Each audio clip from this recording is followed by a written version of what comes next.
Haleluya.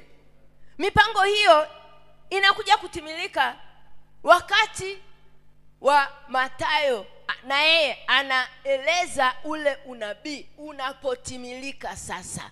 Bwana Yesu asifiwe. Tunasoma Mathayo 1:18 mpaka 23. Maana Mungu ana mchakato wa kutengeneza mambo yake. Hafanyi haraka haraka kama sisi tunavyodhani tunafanya haraka haraka. Bwana asifiwe.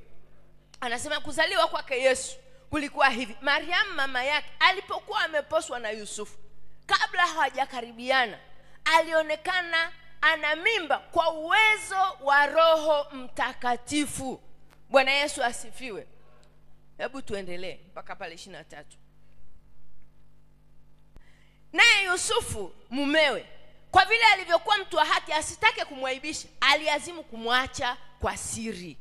Unaona, una mchumba afu unaona tumbo limekuwa, na wewe si utakimbia? Bwana Yesu asifiwe. Lakini ni mpango wa nani?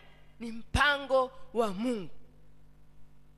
Naye Yusufu mumewe, basi alipokuwa akifikiri hayo, tazama, malaika wa Bwana alimtokea katika ndoto akisema, Yusufu mwana wa Daudi, usihofu kumchukua Mariamu mkeo, maana mimba yake ni ya uwezo wa Roho Mtakatifu. Bwana Yesu asifiwe. Endelea.